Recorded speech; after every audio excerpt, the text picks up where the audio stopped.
The night of blood is die to rise. Hello, and welcome to the new Blood Healer build. A few things have changed since the last video. For starters, I've exchanged Combat Physician with Spell Power Cure. Because first, they reduced the shield from Combat Physician by 50%. Second, increasing my heals and boosting the group's damage outweighs the damage shield proc significantly. And number 3, the role-playing effect of overfeeding will put a vampire in a blood rush state, becoming even more powerful. The other two sets stayed the same for obvious reasons. Number 1, Earth Gore, and number 2, Hollow Fang Thirst. Now let's go into my loadout. The skills.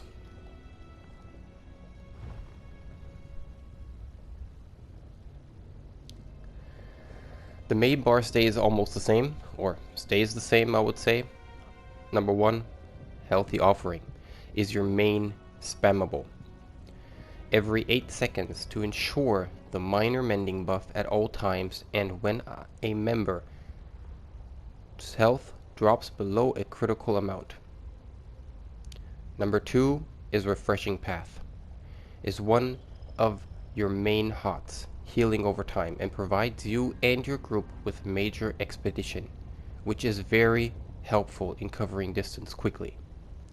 Number 3, Zap Essence, is not only there to give you major sorcery, which increases your healing, but is also helpful for dealing with mobs of enemies and keeping your group alive, since the healing increases by 20% for every enemy you hit.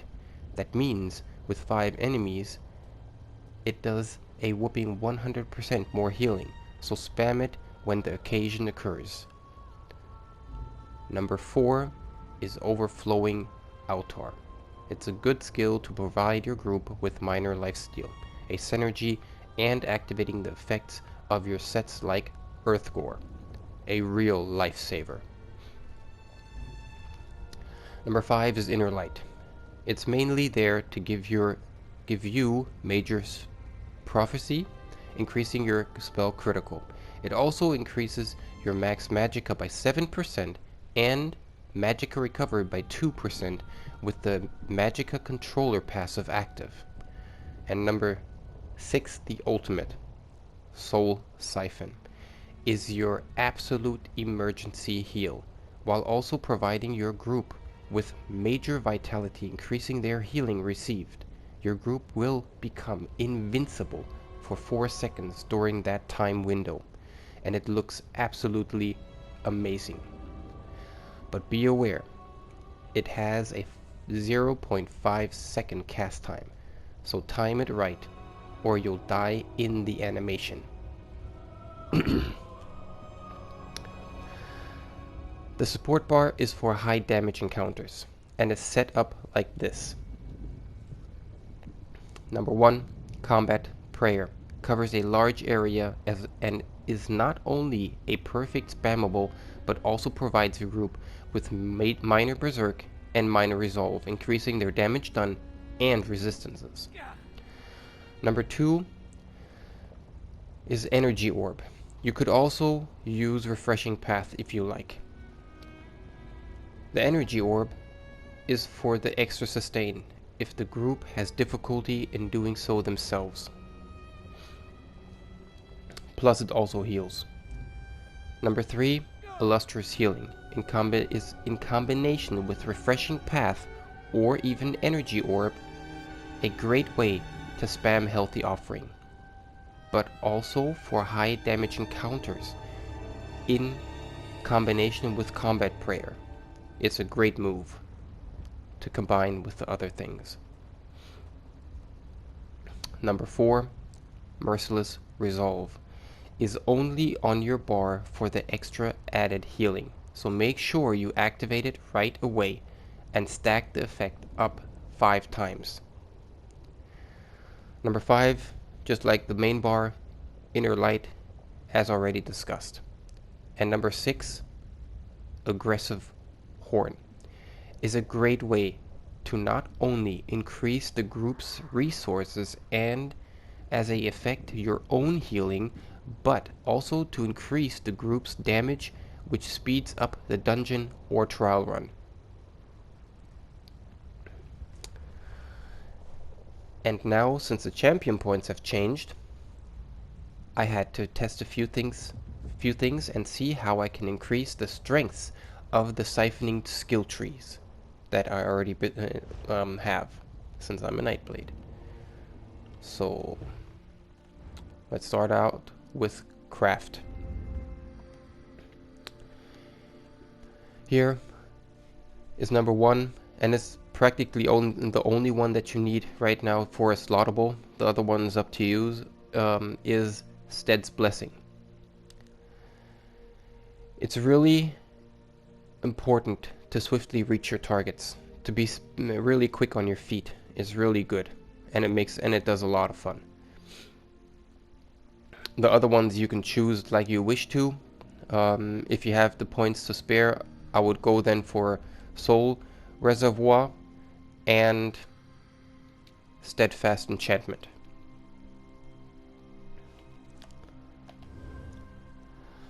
The Warfare is mainly for increasing your healing.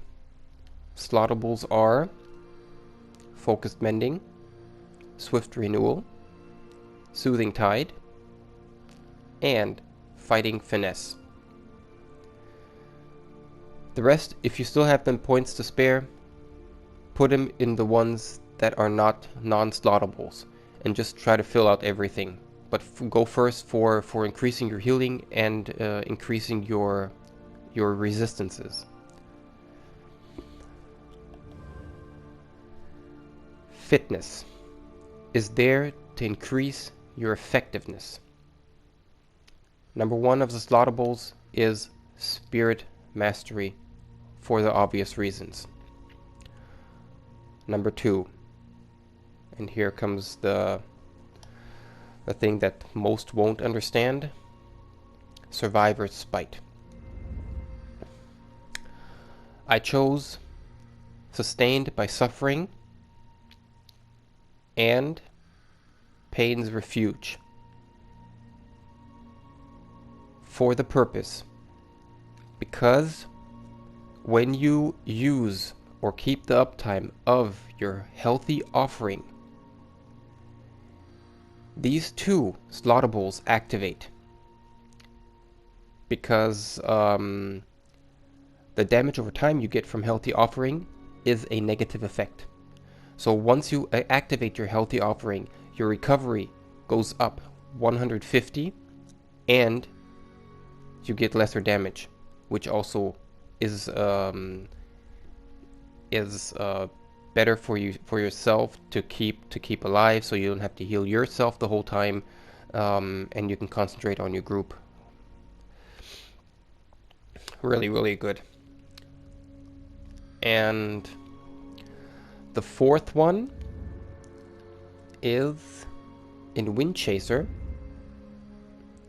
Celerity, which increases your movement speed. Really, really good.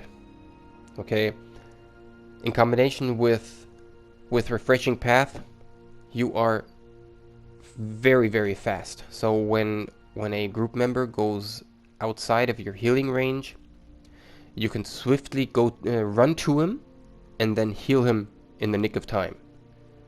Really, really good, and it's a lot of fun having being really fast on your feet and keeping up with your group. And the rest, just like the Warfare CP, put the rest points in all the other stuff, and all the other non-slottables to fill them completely out. But first go for those that are more important, like when you die, that you get more resources, and reducing your sprint cost, reducing your block cost, and so on, increasing your health. That's it for the champion trees, for the champion tree. So And now for the Mundus stone. The Mundus stone I chose is the ritual, since it gives you the most benefits in terms of healing output. I've really tried everything with the other things. I try to increase my magicka because I get so much magicka bonus. I try to increase my spell damage and my crit, but none had such a big effect on my healing than the ritual stone, the ritual Mundus stone. So that's why I chose that, and I'm staying to that. As you can see, it's 13%. That's really good, really significant. That's why the heals are so high. The drink I'm using is Witch Mother's Potent Brew. Mainly because I get a little bit magicka, I get a little bit of health, but I also get magicka recovery. So with this build, I really don't have no problem sustaining. Absolutely none. When we're looking at now at our magicka recovery, it's at 1,830. And that is without using Healthy Offering and getting the CP buff of 150. When I use a potion, it boosts even up more, resulting in over 2k total magicka recovery. Like this. And now, let's see. 2,231. If I use Healthy Offering, it's almost as at 2.5k on mag recovery. So you can practically spam the shit out of your abilities. And if you really run low, then just use a few heavy attacks and you're back at full. It's really, really easy.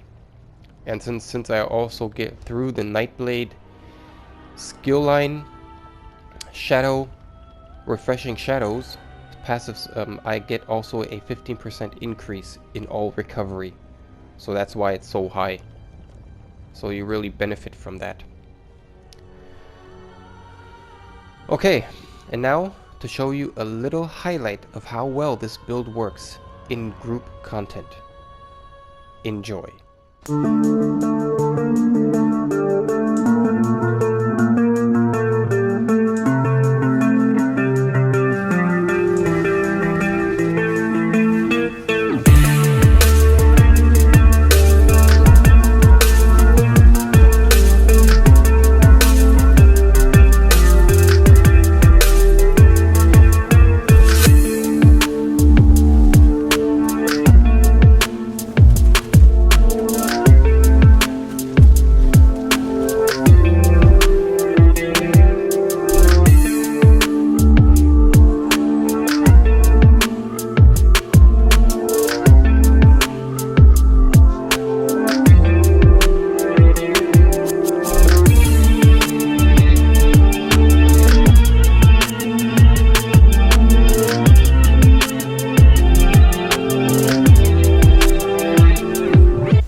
you.